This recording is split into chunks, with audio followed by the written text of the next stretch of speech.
omnye. Hallelujah. Hlalani ngoxolo omnye komnye.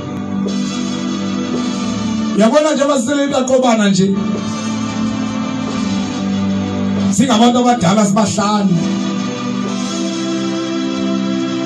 kube ngabantwana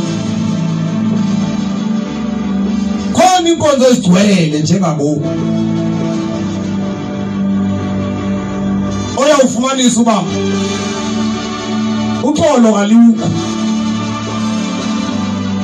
kodwa nakwiqaqobana iyenzeka lingabikho uxolo omnye komnye. Thathiswayo abantu kufuneka befane noKristu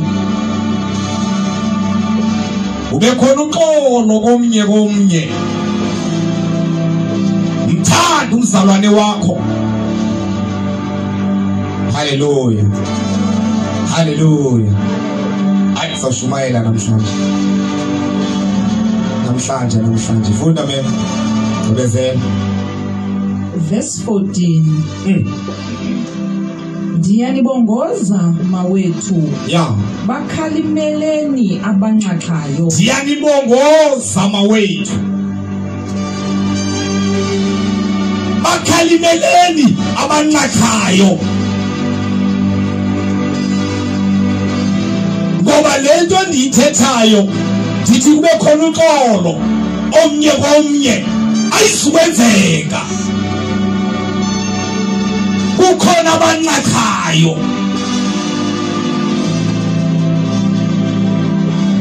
Abanxaxhayo mabanqandwe bakhalimeni. Yini nxaxa? Kuthini unxaxa? Unxaxa kungcabalazi. Omnye umlenze kuKristu. Omnye umlenze usezweni. Awuke ngokuzosuka nento zakwaKristu afuna ukuzisezweni, asuke nezasezweni afuna ukuzisa kuKristu. Bakhalimeleni abanxaxhayo.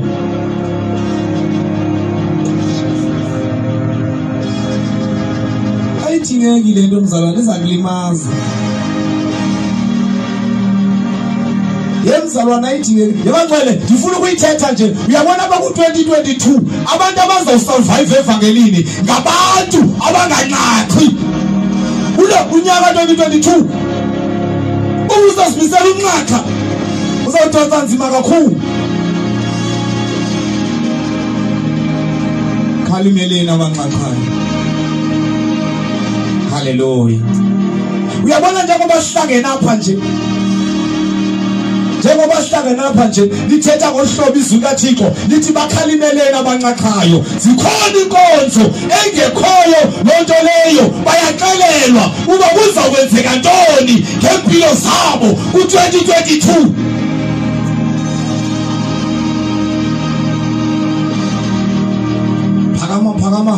Phakama ngomhlalo.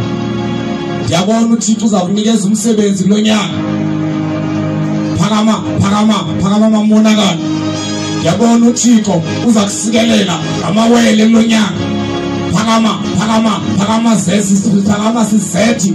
Ndiyabona uThixo uzakunikeza umsebenzi obhetele. Yemangcwele apha ayikho lonto leyo. Thina into esiyibizelwe ukushumayela izwi kaThixo sibuyele emakhaya.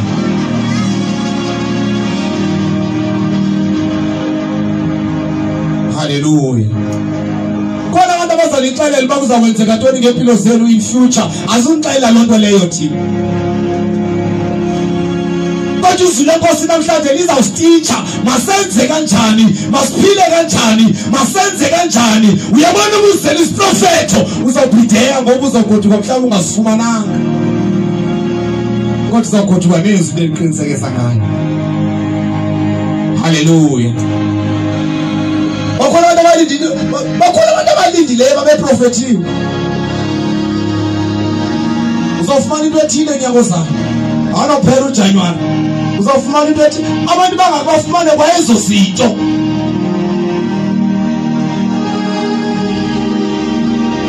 kodwa siyeva ngesiprofeto ezaziprofetha ngoIsaya ziprofetha ngoJuda beprofetha ngoYesu ozayo ofika uMesaya beprofetha ngentwana ezawuzala kwizwe lakwaJudiya uwe Bethlehem kuzoba khona indoda ezozala ayezi iziprofetho osokujonga ukuba Nkosi yami yini ba ungasukuyeke lento uyenzayo shumayela izwi likaThixo enye nenye siyekele ukuthi makhalimele abanxaxhayo thenjisiwe abantu ngezinto phandle apha every year 2021 is your year 2020 is your year 2019 is your year awusayibona ubuya phangapha awusayibona uba yikho lento awusayini Nkosi yami every year is your year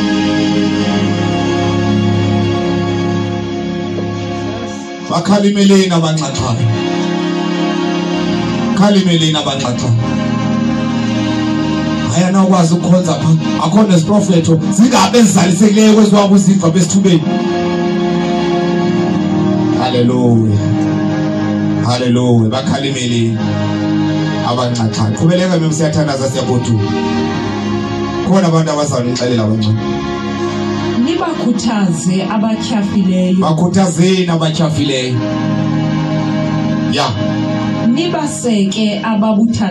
nibaseke ababuthathaka lithi izwi lenkosi kuloo nto leyo nobuyayenza uzilumke nibaseke ababuthathaka nibakhuthaza abatyhafileyo kodwa nizilumkele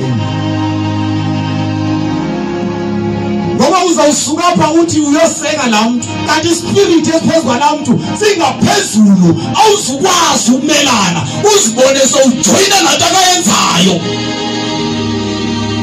nizilumke litsho bangcwele lithi nizilumkele